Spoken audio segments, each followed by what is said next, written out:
Hello and welcome to Movies, Films, and Flicks. I am Mark Hoffmeyer, and joining me is a man who wishes that he owned Fifi Rebozo as a pet. It's Niall Moore. Hey, how you doing, Mark? I'm assuming we're going live now, having repeated the last 5 minutes or so of our Wrath of Khan episode, and then a bunch of credits, and then we're actually starting. Yeah, wait, we have to do a recap before. Oh, So on yes, the last yeah. episode, Niall and I talked about the Wrath of Khan. Star Trek movies.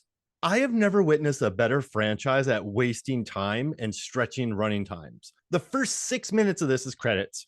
That Spock ceremony is 2 hours. This movie, there's about 8 minutes of screen time. It's not. I'd say nine. Yeah, it's a 106-minute runtime, and you've got about 7 minutes of Christopher Lloyd chewing scenery, and Yes. then about 1 minute of plot, and the rest is recaps slash shiny things slash slow moving spaceships, etc.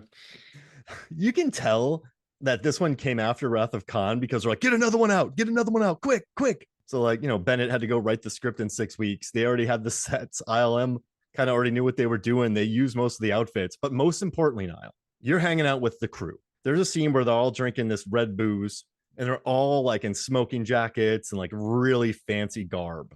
What would be your ideal outfit when you're hanging out with this crew? Because they look great.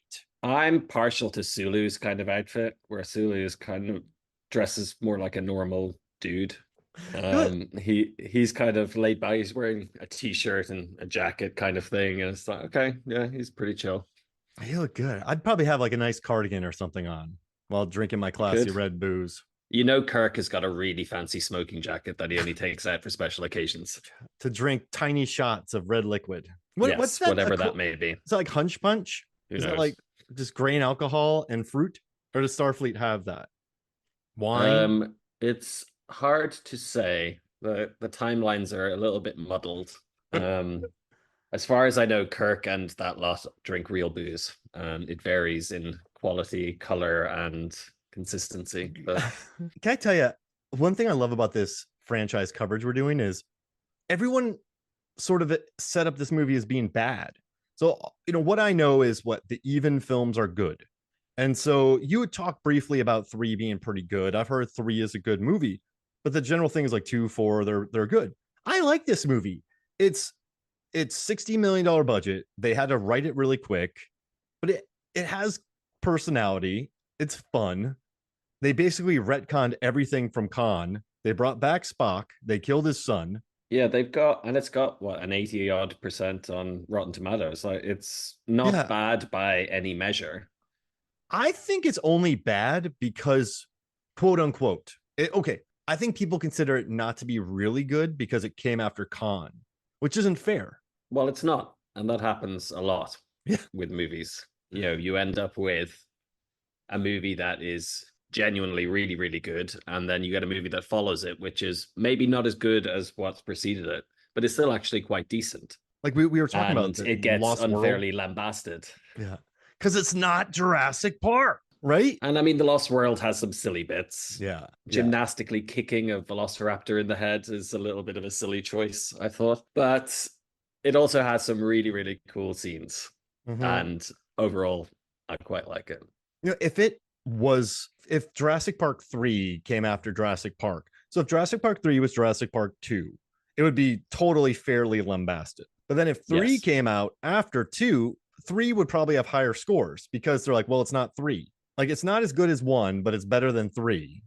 Does that make Yeah, sense? it would be one of those kind of a similar one would be where you have Temple of Doom, which didn't get great reviews in the Indiana Jones trilogy, and then you had Last Crusade, which did better but wasn't Raiders, so Yeah. still was kind of tarred with this thing. It's like, oh, that's not great, but I love Last Crusade. It's probably my favorite. It's one of the most watchable of all of them. And as a kid, Temple of Doom, I love Doom because like Short Round, you have kids running around. Like I loved him. Oscar winning actor, short Yeah, round exactly. And I these days, loved which it. is great. I loved watching that kid in that movie. It was a lot of fun. And I think that's just the problem with this one, right? Where the first Star Trek that we talked about was basically 2001 with Yes. V'ger. Wrath of Khan comes out and everyone's like, holy mackerel, this is good. This is Star Trek. This could have, like you said, it could have been a boat movie. It could have been any type of film. It was accessible for Star Wars fans, non-Star Wars fans, hard sci-fi, low sci-fi, anybody. And then you watch this one and it's good. It's still like there's enough neat character moments. I think Christopher Lloyd's out there having fun. And it features one of the greatest accidental explosions of all time. Like it was a lucky shot. This blowing up stuff and like Christopher Lloyd being lovely, and it's just a fun escapist movie. Nothing really comes out of it because Its entire purpose is to resolve that plot point that they threw in last minute to Wrath of Khan, where you have backdoor of Spock coming back. yes, yeah. That's all it was, and that's what Harv Bennett basically said. We left this thing open. We had to figure out some way to resolve this. And then they got Nimoy in to direct it. It was Nimoy's first feature, and he was the first of the cast to go into directing features. And that's something we will see later as well. With Shatner for 5, Frakes did 8, 9, and I don't know if he did 10, but he did a few. And it's you know what I love too? They're like, well, everyone knows Spock's coming back. If Spock doesn't come back, the search for Spock ends with Spock. Nope, he's dead. Like someone kicks it. Yeah. We searched for Spock, couldn't find him. We're going to release the Search for Spock 2 next year. 4, 5, 6, 7, 8. But then he's like, okay, I need to do something to surprise people. So let's blow up the Enterprise. Like I think that was a pretty good idea. I mean, they'll bring it back. But I like the idea of them going. It was a huge deal. Yeah, I think at that point, because throughout fiction, the good guy's ship always survives. The Millennium Falcon doesn't get blown up. Luke's X-Wing survives. The Enterprise gets battered in Wrath of Khan. It's about to be destroyed, but it's fine. Gets back. The Enterprise always pulls through. So having the hero ship actually go down was quite a bold choice. And like, he loses his son. Because I mean, his son makes a bozo decision, to be fair. He basically cheats science, and then his planet blows up. Yeah, interesting. The less we go into the science of the actual planet, the better. There's a lot of very weird things going on with that planet. That's what happens when you can't go out on location. I'm kind of curious where the sun came from, because there wasn't really a star there. There was this nebula, and then there was a big explosion, and then all of a sudden there was a planet conveniently enough located close enough to a star so that you have temperate weather. What if you're going in warp speed? Your controls wouldn't anticipate that planet yet, would it? You would be able to detect the gravitational of these things. Okay, good. Let's hope so. Because this thing works on a weird level. It would not be mapped, but gravity affects the space travel. It comes up in various things where they might be traveling and they get some kind of gravitational anomaly in Trek speak. I still love this movie though. Just the tiny bit where Sulu gets called tiny, the closet bit. Yeah, it's like it, or put someone in a closet. I thought Uhura's one was a nice little character moment because she didn't really have much to do in 1 or 2. No, this was the first time where you got to see her be a little bit of a badass and see why she's so respected. And just I don't know. Kirstie Alley didn't come back, so you have Saavik, another lady playing Saavik on a planet.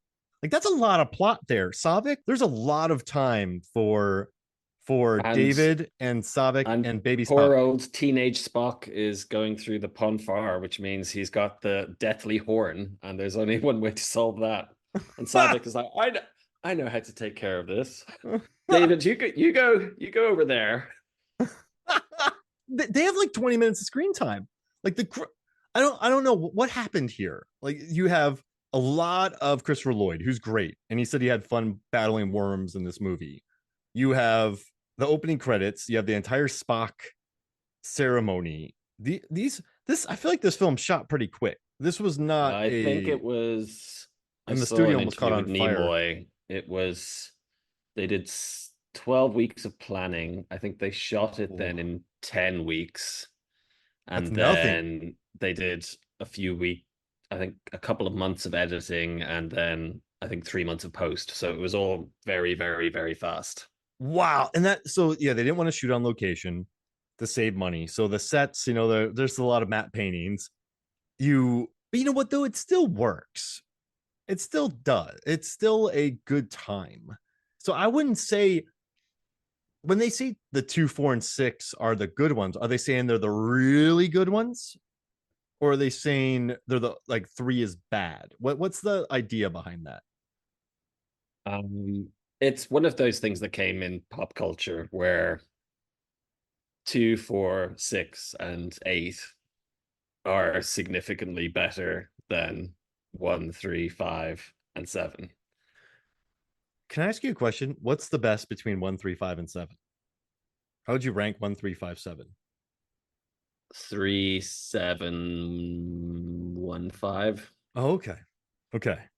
Good. So three's the best of the. 3 is definitely the best. And then 9, I guess we can include as well. 9 wasn't great.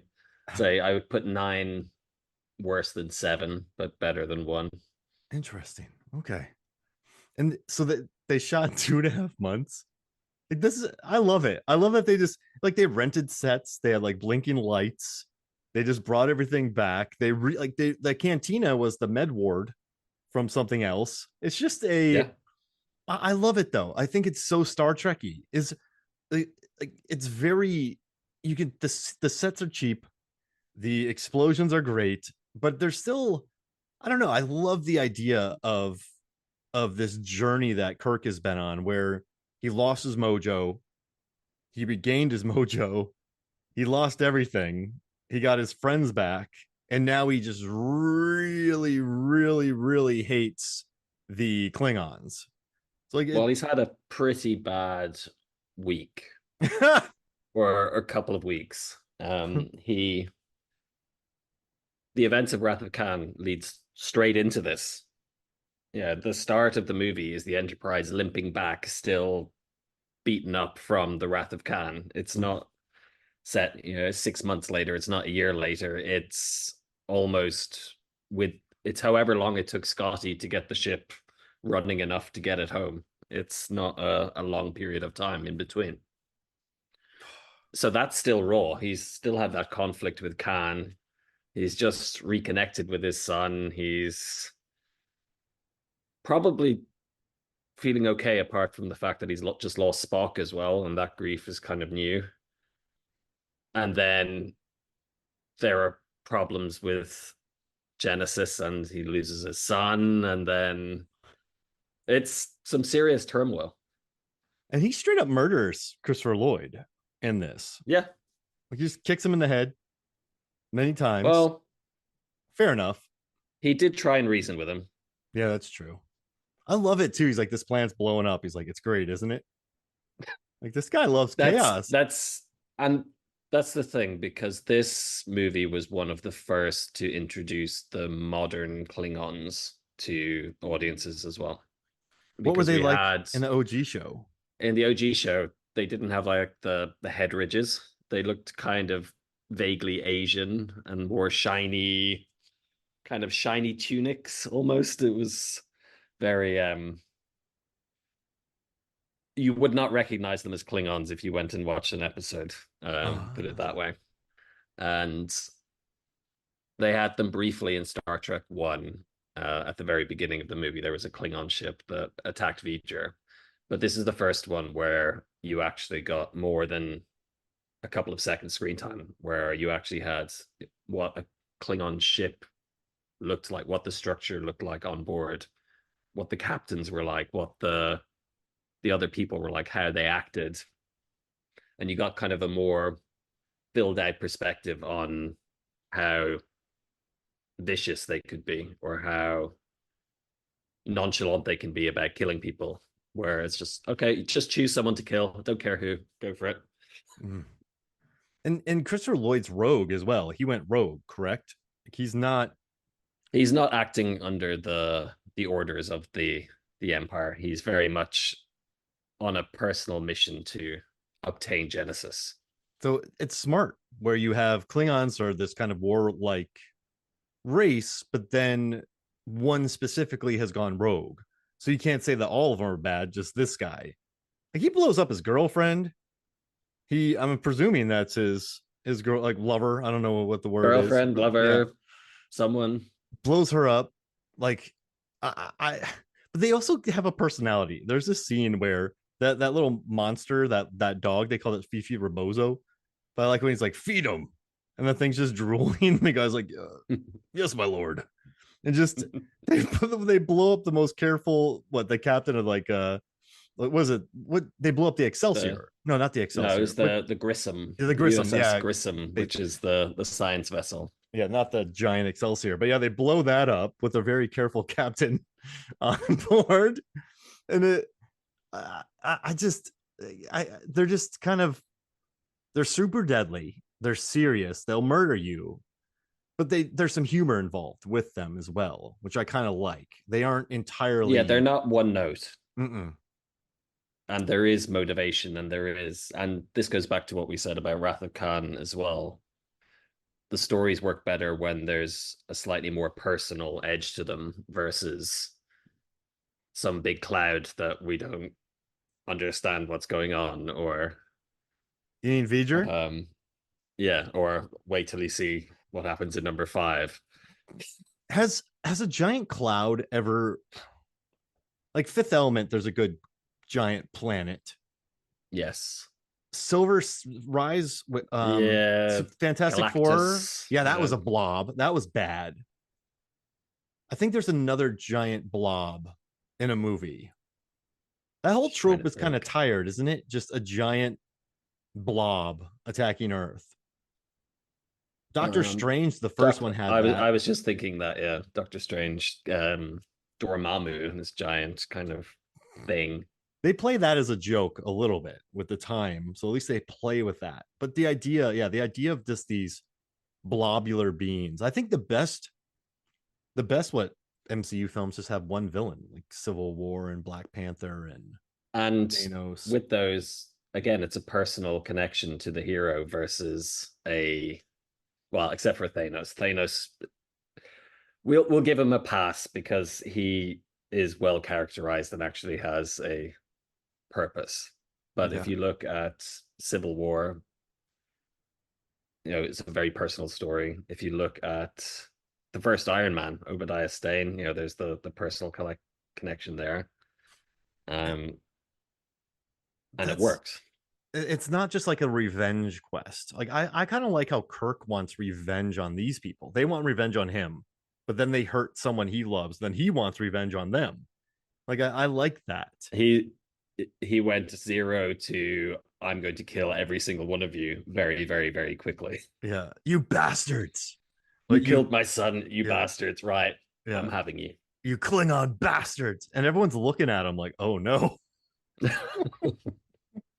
you think that's kind of, do you, I get it, but like they introduced the son in the second one and Carol Marcus, but then they just wipe them out in the second one, and then they bring back Spock. Do you think that? I mean, pretty much the only reason that happened because Wrath of Khan was great and Leonard Nimoy was interested again, right? So you needed to. I mean, if you kill Savik, he doesn't get that mad. He's like, "Oh man," like you're not going to kill any of the core crew. So then Again. his son, yeah. So then his son just has to eat it, pretty much. But, And that's probably why he was there, just as a plot device in Search for Spock. he didn't. That character is not like he doesn't bathe himself in glory in this film because David he cheated, right? He's like, if I'd have done it right, it would have taken years. So I kind of made some shortcuts, and now I made an unstable planet that's about to explode and murder people, and then he dies.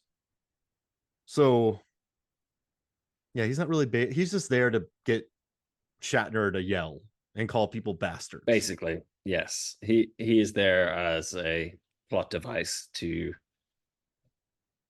make Kirk angry. But it works. I like the tiny moments in this. Like there's a scene where what Spock's dad comes in, he's like, I need to join your mind. And the next scene, they're in a room by themselves, like lit by candles. It's like very intimate. Like I like that. I like when when he calls him What's tiny. interesting is he's also joined minds with Captain Picard at a later time. So Sarek actually joined minds with Kirk and Picard at various different times, which was an episode of The Next Generation later on. He's just out there. He's almost a bridge between the two series. Like, what's in his mind? What's in his mind? Okay, yeah, interesting. Does he only look at specific stuff? For the purposes of plot, yes. The lore behind it is so wibbly wobbly. It's basically whatever the plot demands, it can be done. So basically, he only knows like exactly what he's looking for. So he's not like, oh, you and that green lady in the first season of Star Trek. Well, that's gone into storage for later. He's he is quite a fan of the whole interspecies thing, given that he's married to a human. He's not averse to a little bit of outside his species experimentation. He's like, oh man, Spock. Oh man, Kirk, what'd you get into? No, man, just look for Spock stuff. But like, it's just it's movies like this where the one thing I've really liked about Star Trek Wrath of Khan, I like the first Star Trek. I don't mind it. I like this one has a 3-movie arc, but they just there's something to be said for when Kirk sees the cloaking device. He's like, oh, you see out there? Like, they don't have their shields up, so they can't shoot. Or like, I like that there's it shows Solving. competence. There it is. We like competent Tenet. Like you and I, exactly. I love competence in characters. And I know this, they're always on the only ship in the area that can go save something. They've gone rogue, but I do like that there are instances of them being very competent. And also, one of my favorite scenes in this movie is when Christopher Lloyd, when Kirk calls him up and he's like, hey man, like we're gonna give you time to what is Kirk saying to him? Like, hey, we got you, you're done, like give up. And Krug's like, no, you're bluffing, we're gonna blow you up. So then, but then they're like, okay, we're gonna come over and here. And then they're how many people are on the fired ship? Yet? Yeah. Why hasn't he fired yet? What?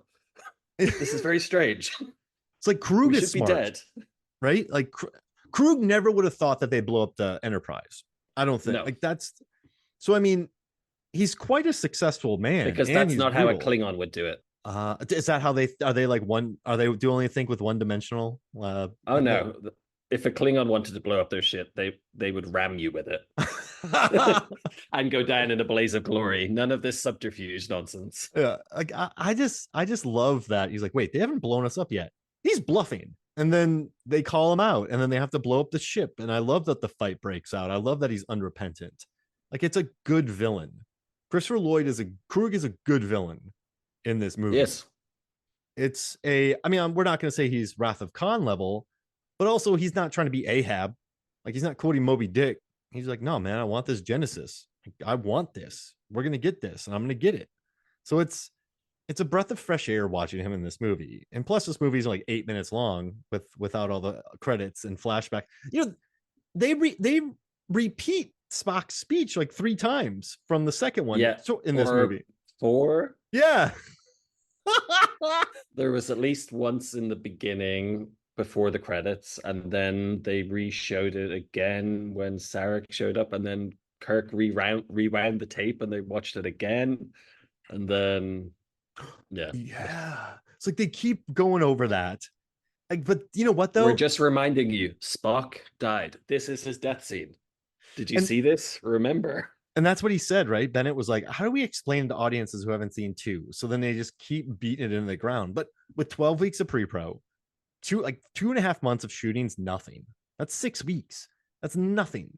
Plus the editing, plus like the scoring, like get it out in theaters as fast as possible to capitalize, and it still made bank. Like it made a lot of money. This movie did really well. So, I mean, I think they did it. I think they did it right. Like I think that they didn't have much time. They didn't have much money. They had no time, and the end product is something that Also, let's say I think Harv Bennett too has to be. He said 80 people could have written this script, but he wrote it with a TV producer brain where I can shoot this fast and cheap and I can get this done quick. Did 76 million, so 2 million less than Wrath of Khan, 6 million less than Motion Picture. It's decent.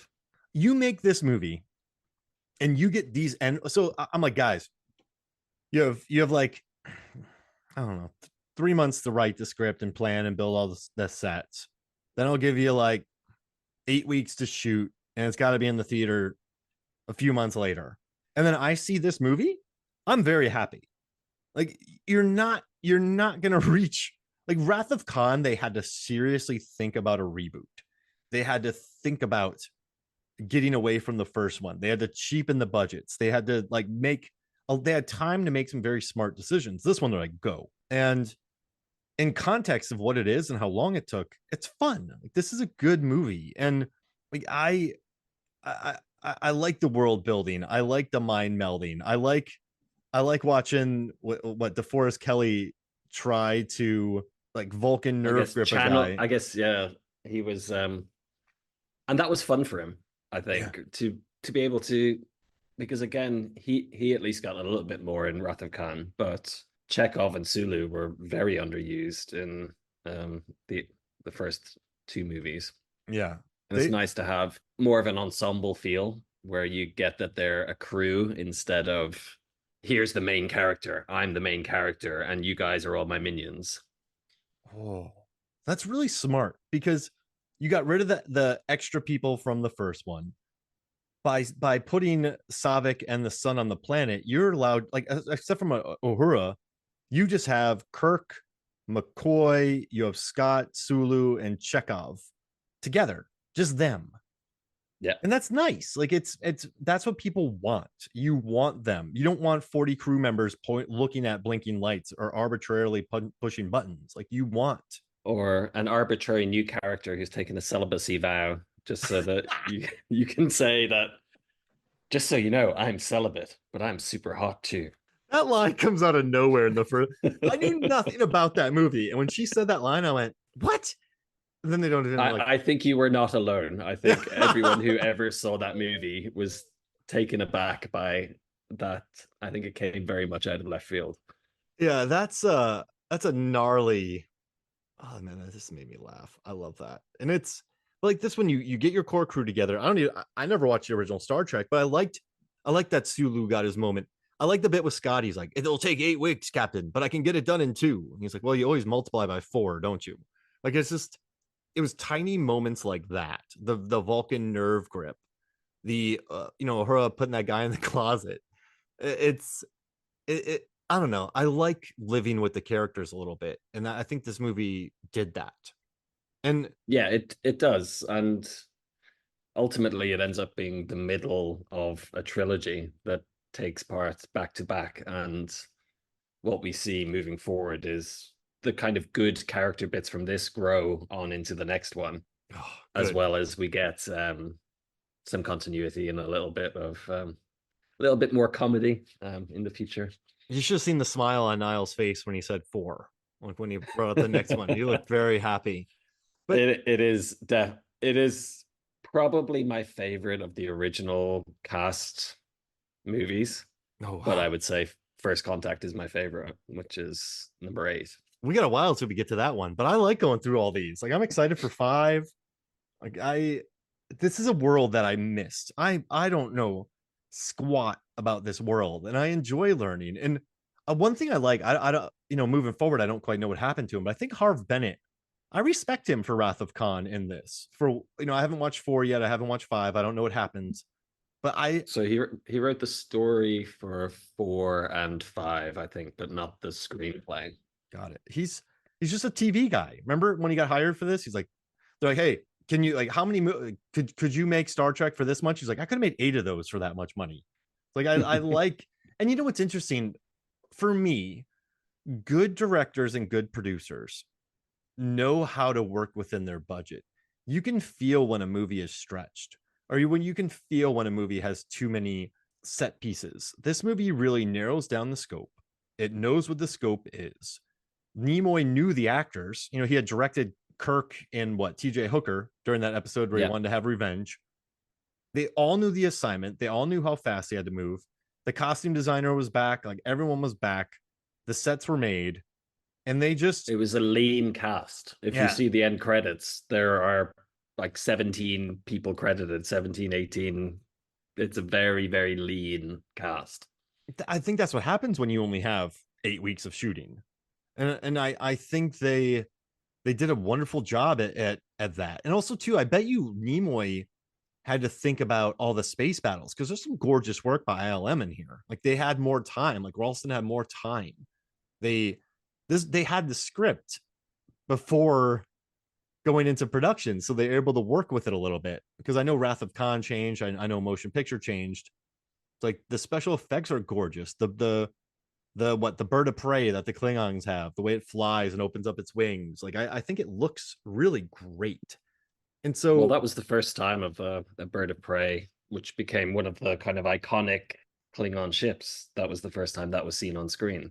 wow, it just looked this the way it moved and the way they planned that out. And I don't know, I just respect when people are like, okay, listen, it wasn't it's 16 million is probably 50 million now or 40 million, something like that. But that's still a Yeah, tiny give or budget. take. That's not big. Like Deadpool and Wolverine cost 275.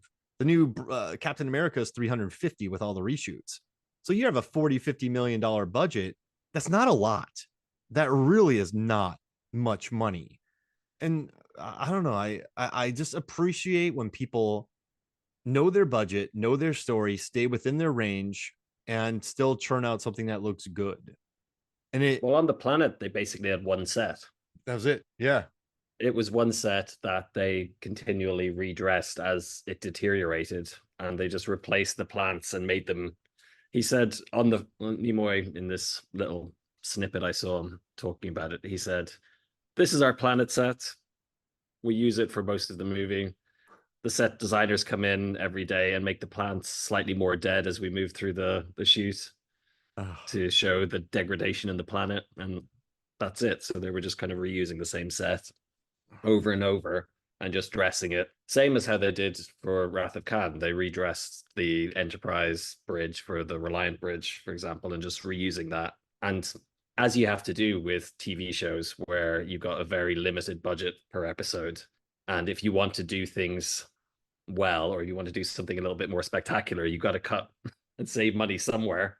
Which is why you get bottle episodes, or why you reuse certain things. like the Why community you get clip episodes. shows. Yeah. You know what I was thinking about too? It's Genesis. It's a fake planet. So like you can throw some crap in there. Like it doesn't have to look like the Amazon forest, right? This doesn't have to be a total on location thing. So you can be cheap because like no one knows what Genesis looks like. These are all weird plants. Like we can just make You some go down beetles. there and it's made of cardboard, and David could be like, the structure of this rock is slightly strange. Maybe it's forming. Like Its yeah, it's matrix hasn't quite adapted to the new matter. It's potentially caused by the instability of the Genesis effect. there it is. Keep that budget low and go on that planet. And no, it's just a smart all around thing, and I dig it. Like I think everyone came out of it happy too. Like the studio was happy, Nimoy was Well, the happy. studio made money. Yeah, Nimoy yeah, enjoyed directing. yeah, Made what 80 odd million off a 16 million budget, which was great. yeah. Like, and I'd say why they immediately greenlit 4 after that when it had done well. ride the? I mean, listen, if I'm making okay nowadays, right? So a $16 million budget, it makes 80. So it's say like 5 times, even though that's 90. Like at least 4 times your budget back. So I mean, if I'm making a $40 million movie and they consistently make 160 million, take out 40 for like press, right? So we're at 120. Take out 40 for like box office, we're at 80. Take out 40 for the budget, we're pulling 40 million like profit. Like this is not it's a business model you want to continue. And What sometimes you lose that a little bit in modern times. You get people basically spending stupid amounts of money to try and chase that $1 billion payday rather than making a lot of decent movies that will do reasonably well. it's yeah. And well, I was just looking at the budget. Like Land of Bad cost 18 million. And I love that movie and it looks gorgeous. Didn't make its money back, but now it's doing great on Netflix. But I think I don't know. I like the idea of $40 million movies doing well and then just make more of those interesting films because I do think when you make a $40 million film or $16 million film, it can be a little bit more focused. Like Star Trek doesn't play worldwide. so it can't have a big budget. Or, in the past, it didn't play worldwide. So just give him 60 million. Like, we'll make money back on it. It's fine. Like, I dig that. I mean, I think the J.J. Abrams ones probably played better worldwide because those are like Yeah, Star Wars movies.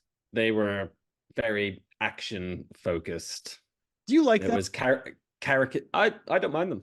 Oh, okay. I quite enjoy. So the first one, I thought the casting was excellent. I thought they all did quite a good job of kind of bringing through the spirit of the original characters.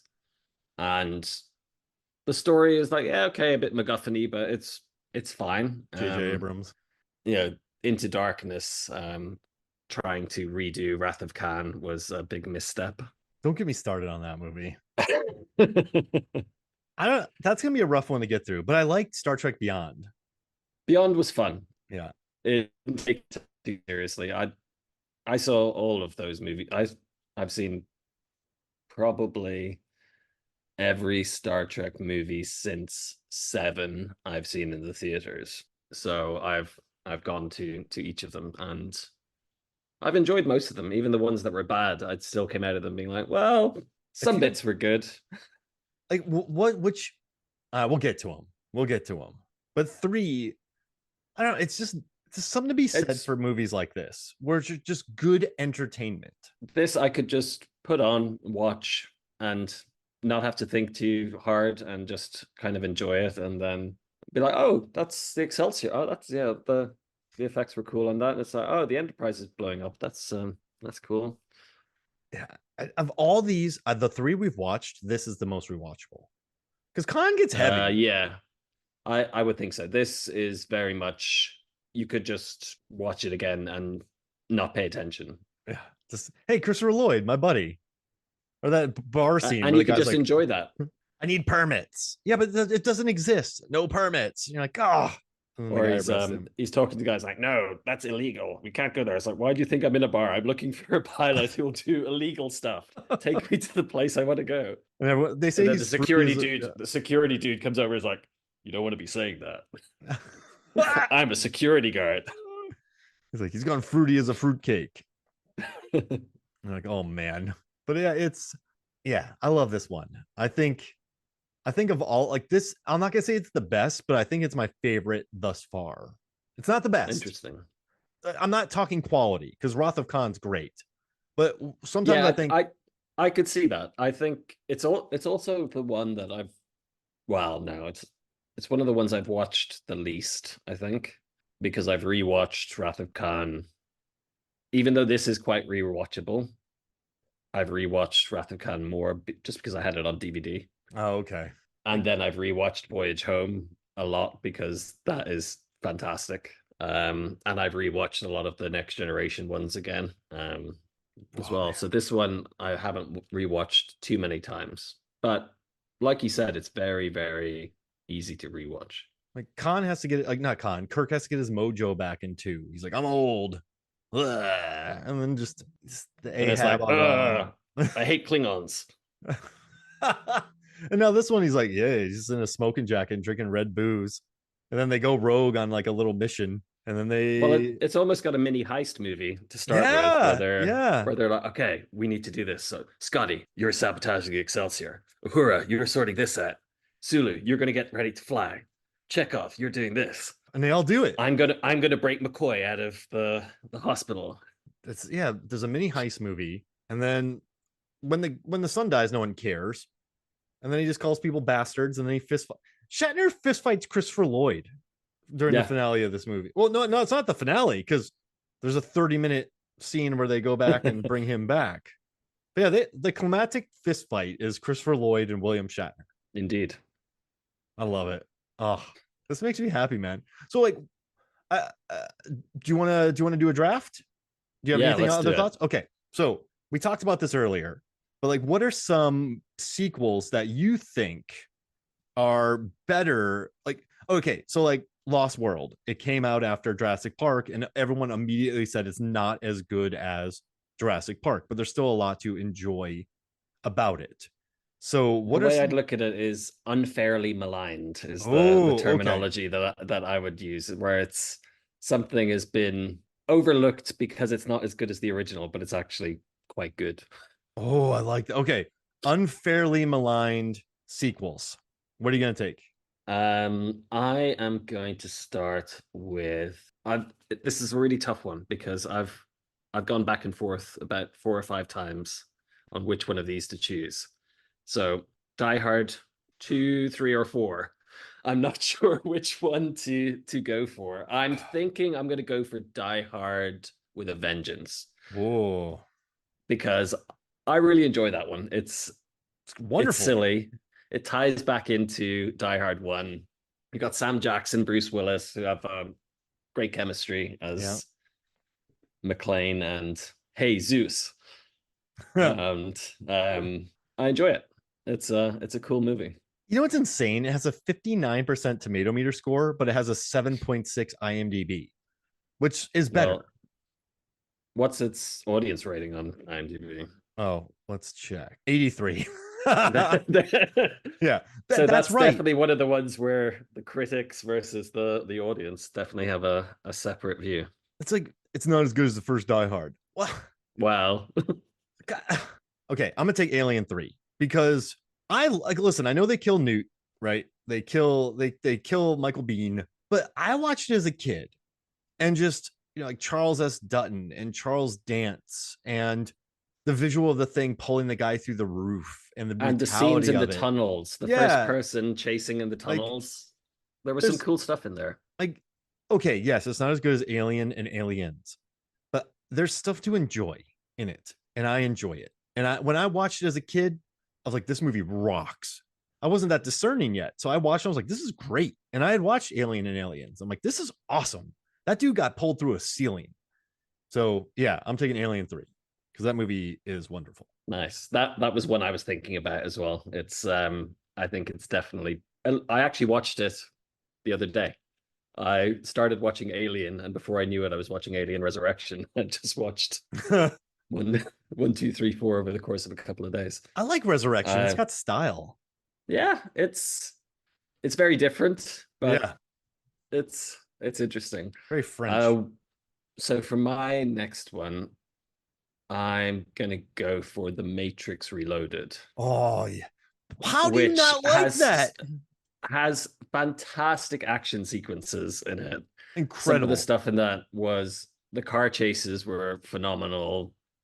Yeah, the scenes with all the Agent Smiths, and yeah, the CGI is a bit ropey, particularly when you look back at it these days. But it's still an excellent piece of action movie. And yeah, it gets a little bit weird with the architect and all of that. Oh, concordantly vis-a-vis, blah blah blah, which has been mocked to death. But it's still enjoyable, and I was still super psyched to see Matrix Revolutions. Having watched Matrix Reloaded, it wasn't like, oh, I've watched this and I don't even want to watch the third one. It was very much, okay, that's pretty good. We're in a good place. The third one is going to be awesome. the, Spoiler, it wasn't, but the world building is so good. Like just like there's the Merovingian, right? Original yeah. program, and they've gone rogue, and there's some OG programs that survived updates, and they had done this before to only give them an illusion of hope. And will you take this or that? Will you pick these people? And the more I don't know, you watch that the highway chase. Holy moly! Wow, Yeah, it's phenomenal. come on. But yeah, people dog on that film, and I don't like it. I'm not a fan. All right, I'm gonna take Jaws 2 because it made bank, but it came after Jaws, and so everything it's not as good as Jaws. But as a kid, I think I watched it more than Jaws because the kids were out on the water, the teenagers were out on the water, the boy was there, and that cool lady gets eaten by the shark, and it has that iconic shot of the shark bumping against the boat as it jumps up. Like there's a lot to like, and I think for me, I I realized as a child that Jaws was better, but I liked watching the kids on the boats. Like I think I related to it more because those kids went out on a boat and it got terrible. And I also like aquatic sea sports, and a lady is killed when she's skiing, and the shark has a burn on its face, which is awesome. So I'm gonna take Jaws 2. Interesting. I can't remember that one. Is that the one where it gets killed by eating a cable? Yeah, yeah, yeah. Yeah. Hmm. It's been a good few years since. Yeah, it's a perfectly serviceable scary shark movie. There's nothing Yeah, there's nothing wrong with it. It's it's a good time. yeah. Yeah, I love it. Um so what I would go for next, I've already actually mentioned when we were talking about it a little bit earlier, Indiana Jones and The Last Crusade, which again isn't as highly rated as Raiders, but what is? It's not as But it's good. still an excellent movie. Yeah, It's like, oh well, this isn't as good as Raiders. It's like, oh well, it's a bit cheesy. It's like, were you even watching Raiders? It's like, yeah, it was quite cheesy. It's a 30s action serial being remade in the 80s. I don't know how you watch Last Crusade and not be like, this is awesome. Like Yeah, it's incredible. That just annoys me. It's not as good as an all timer, and that always bothers me. All right, I'm gonna go with Scream 3 interesting. I would have thought because Scream 2 might is have gone for Scream 2, but well, I could also Scream 2 had a higher tomato meter score and made more money than uh, Scream 1. I could technically go Scream 3 or Scream 4 because I but Scream 4, this has a lower score, Scream 3, but it's just a comedy. And Parker Posey's hilarious and it's dumb and it's cheeky and it knows it. And it's actually a really good take on like old school Hollywood and casting couches and like the harm of Hollywood and you just taking on the Weinsteins almost like Lance Hendrickson almost plays like a Weinstein type guy, and it's just funny. Like it's a very funny movie, and people just did not like it. So I'm taking Scream 3. Convenient. I for my next one, we're going to balance out your alien pick. I'm going to go to the concrete jungle of LA in the late 80s, early Hey, Predator 90s, 2. uh, with Danny Glover. Yeah, Yeah. Predator 2, which, Predator 2 rocks. yes, it's okay. It's not Predator 1, but it's a good movie. Yeah, it rocks. It's so And you have good. Danny Glover going around being too old for this shit, while there's an alien killing machine going around offing mob bosses and actually doing his job for him to some extent, except for the body trail of bodies he's leaving. And he's super pissed off during it. Like they said his rage levels in the movie are like 60% higher than everyone else. I love it so much. Yeah, I like that. That's a good pick because it's good, but it's not Yeah, Predator. But it's still, come on, guys. Bill Paxton, great dude. Good hats. All right. So you took Predator 2. I'm going to take Terminator 3 Rise of the Machines because, nice. That's listen, it's fun. It's very practical. Jonathan Mostow did a good job with it. Like there's that chase scene in the beginning with the fire truck or like I don't know, whatever that truck is. And like Arnold drops it into the sinkhole and it flips like, bumper over the front. Like it's a fun chase. There's a lot of practical action. Like I like Claire Danes. I like Nick Stahl. I know it sets back what T1 and T2 does, but if you can watch a movie without it wrecking your life because it destroyed your youth or your love of a franchise, you can enjoy this movie because there's enough action there to like. So I'm gonna take Terminator 3, Rise of the Machines. again, that's another one that is it's decent, Yeah. but it's not. You're comparing it to all-time classics like T2 or even T1, which is fantastic.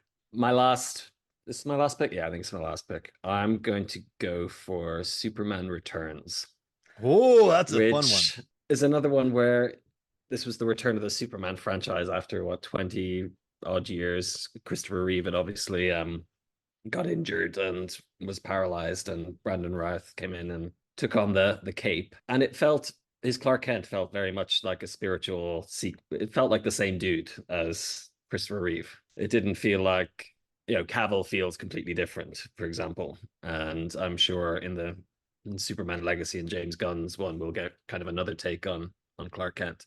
But in Superman Returns, it really felt like, okay, this is the same guy who I saw in Superman 1, Superman 2. And it's perfectly serviceable. It's not world changing. But Superman does some cool stuff. He lifts up a plane. He gets shot in the eye with a bullet, which is a really, really cool shot. And Marsden is I cool in just kind it. of like it. I like that henchman who plays piano. Like Parker Posey's hilarious and it's moody. Like Marsden saves the day. I saw it 3 times in theaters. I dug it. Yeah, it's a fun movie. I like it. I'm gonna cheat here. We've already talked about it, but I got to add Lost World because so I had to do a Rotten Tomatoes episode, a podcast episode. I had to do some research for the host, and while reading the reviews, I swear to you, man, everyone's like, "It's not as good as Jurassic Park. It's not as good as Jurassic Park," and it's just annoying. It annoys me. So I'm gonna add it because there's a lot of fun to be had with it, and there's some very memorable visuals. So I'm gonna take Lost World for mine. So you have Die Hard with a Vengeance, Matrix Reloaded, Indiana Jones and the Last Crusade, Predator 2, Superman Returns. I have Alien 3, Jaws 2, Scream 3, Terminator 3, Rise of the Machines, and Jurassic Park, The Lost World. That's pretty good squads, I think. Yeah, I love it. Dude, this was awesome, man. Any other thoughts about the movie? No, just it's been fun talking about it again, and I'm very much looking forward to the next one. Yeah, I can't wait. I remember watching it. I remember a few things, but this is probably 20, 30, no, 30 years ago when I watched it. So I'm excited. But yeah, man, where can people find you? Twitter, Instagram, etc. at El Nilo El Nilo. You can see pictures of his feet. in various locations all over the world. Jet setting. Awesome, man. Well, thank you again for joining me. I love this series. All right. So for me, Mark Hoffmeyer, for Niall Moore, this is Movies from the Flicks. We'll see you next week.